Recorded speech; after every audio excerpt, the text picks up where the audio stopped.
नमस्कार। BSc part second के electrochemistry chapter में आज हम स्टडी करेंगे experimental determination of equivalent conductance, तुल्यांकी चालकता का प्रायोगिक निर्धारण। कंडक्टेंस के लिए यदि हमें रेजिस्टेंस डिटरमाइन कर ले तो हम जानते हैं कि कंडक्टेंस रेजिस्टेंस का रेसिप्रोकल होता है। इसके लिए हम एक व्हीटस्टोन ब्रिज की हेल्प लेते हैं। आप देख पा रहे हैं कि इसे हम कहते हैं मीटर ब्रिज। मीटर ब्रिज के एक साइड रेजिस्टेंस बॉक्स लगा होता है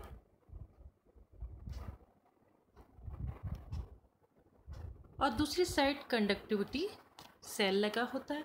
कंडक्टिविटी सेल को हम थर्मोस्टेट में रखते हैं टेम्परेचर कांस्टेंट के लिए। मीटर ब्रिज से ए और बी एक वायर जुड़े होते हैं। एक गैल्वेनोमीटर और एक स्लाइडिंग की लगी होती है। मीटर ब्रिज में एक इंडक्शन कॉइल भी लगी होती है। ये तो बच्चों बात हो गई कि व्हीटस्टोन ब्रिज की क्या बनावट होती है। अब हम देखते हैं कि ये किस तरह से वर्क करता है। सबसे पहले रेजिस्टेंस बॉक्स में एक निश्चित ओम का रेजिस्टेंस निकाल लेते हैं और ए और बी वायर पर स्लाइडिंग की इस तरह से हम चलाते हैं और गैल्वेनोमीटर में वो पोजीशन देखते हैं जब गैल्वेनोमीटर में रीडिंग हमारी 0 आती है। माना वो हो गई x, और जो ये ए और बी वायर है इसके नीचे एक मीटर स्केल लगा होता है जिससे हम इस वायर की लेंथ को डिटरमाइन कर लेते हैं bx/ax। तो सॉल्यूशन का रेजिस्टेंस हो जाएगा upon resistance is equal to bx/ax। तो इससे हम लोग क्या निकाल लेंगे बच्चों, रेजिस्टेंस निकाल लेंगे। और हम जानते हैं कि रेजिस्टेंस कंडक्टेंस क्या होती है, रेजिस्टेंस का रेसिप्रोकल होती है। अगर रेजिस्टेंस पता पड़ गया तो हम इसको आसानी से कंडक्टेंस पे व्हीटस्टोन ब्रिज की हेल्प से डिटरमाइन कर सकते हैं। नेक्स्ट हम बात करते हैं variation of conductance with dilution. Previous class में हमने conductance, specific conductivity, equivalent conductance, molar conductance की डेफिनेशन पढ़ी थी। आज हम देखते हैं कि डाइल्यूशन करने पर इन पे क्या इफ़ेक्ट होता है। तो सबसे पहला जो इफ़ेक्ट देखते हैं वो है specific conductivity decrease on dilution.